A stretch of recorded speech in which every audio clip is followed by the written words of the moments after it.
It was the early 1940s, a time when Shanghai and Hong Kong trembled under the looming shadow of the Japanese occupation. Fear and silence blanketed the cities, but beneath the surface, small groups of resistance fighters dreamed of striking back. Among them was a circle of university students, passionate yet reckless, eager to prove their patriotism with an act that would shake the enemy's hold. Their leader, Kwang, believed that the most effective way to fight wasn't always with guns and bombs, but through infiltration, deception, and patience.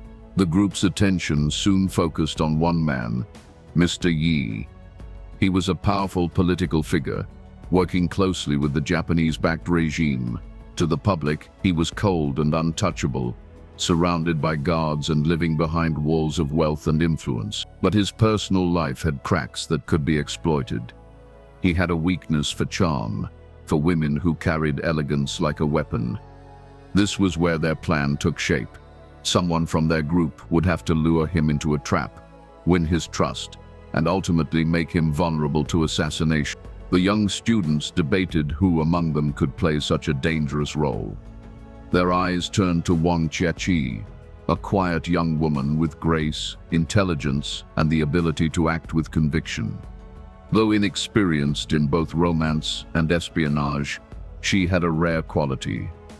People underestimated her. Kwang convinced her that her sacrifice could be the spark of change, the blow that might free their country from oppression. Wang was reluctant at first, but her sense of duty burned brighter than fear.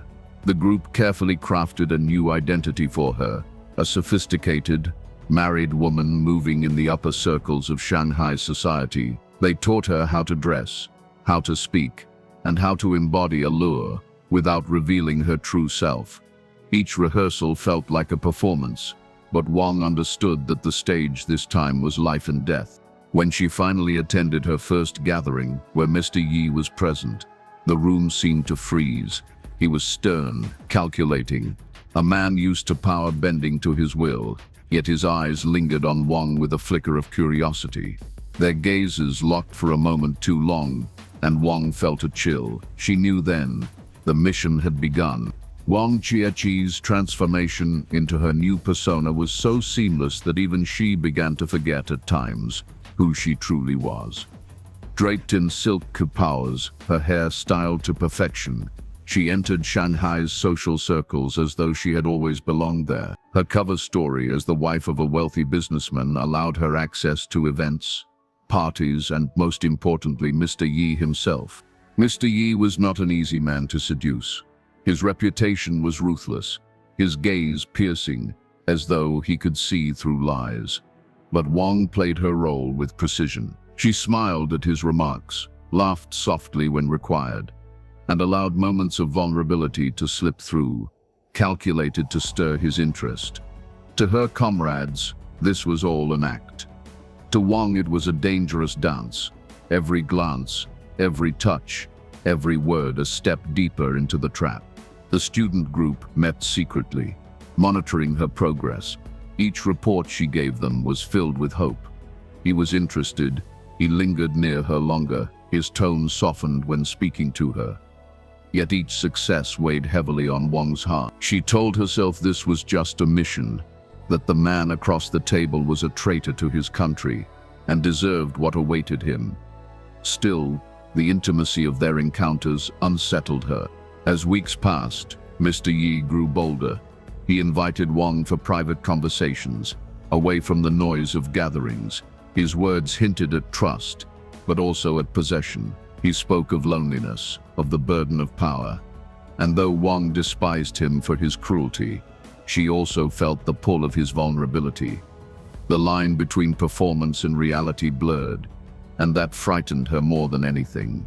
One evening, after a particularly tense dinner, Mr. Yi placed his hand lightly on hers. It was the signal the group had been waiting for. Wang had succeeded. He was ensnared. The students whispered of how soon they could strike, how close victory was. But Wang, staring at her own reflection that night, wondered if she was ready for the next step. She had become entangled not just in his life, but in her own conflicting emotions. The mission was working, but at what cost? The weeks stretched into months, and Wang Chachi found herself walking a razor's edge. Her comrades praised her for her success in drawing Mr. Yi closer, yet none of them understood the toll it took on her spirit. With every passing day, she sank deeper into his world, deeper into the role she played. What had begun as a mission of duty now felt like living in a labyrinth with no clear way out. Mr. Yi's desire for her became undeniable. At first, their relationship was calculated, measured words, stolen glances, careful touches. But soon passion entered the equation, raw and consumed. Wang endured it, telling herself it was all part of the plan, that each moment brought them closer to the assassination. Yet in the quiet hours after their meetings, she could not escape the truth. His hold on her was no longer just physical, it was emotional. He was cruel at times, unpredictable, capable of sudden coldness that reminded her of his true nature. But then, he would lower his guard, revealing fragments of humanity. He trusted her in ways he trusted no one else.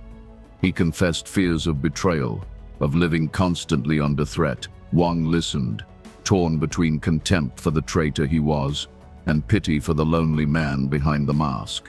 Her comrades, however, grew impatient. They wanted results.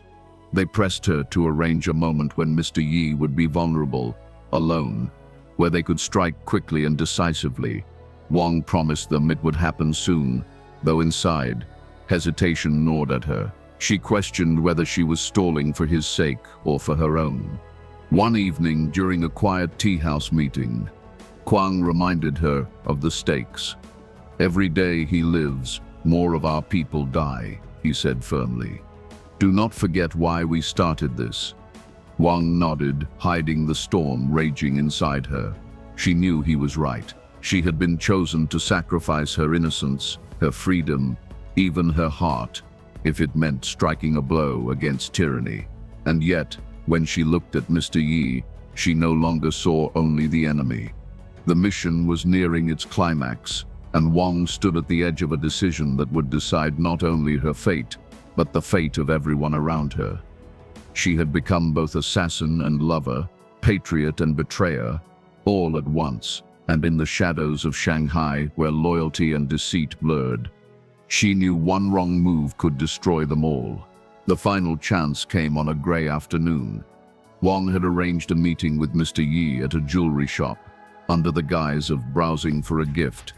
It was the perfect setup, private, controlled and timed for her comrades to strike once she signaled. Her heart pounded as she tried to steady herself, rehearsing in her mind the gesture that would seal his fate. Mr. Yi arrived as composed as ever, but with a softness in his eyes reserved only for her.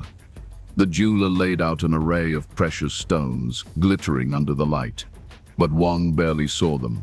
All she could hear was the sound of her own pulse, the weight of the mission pressing down on her.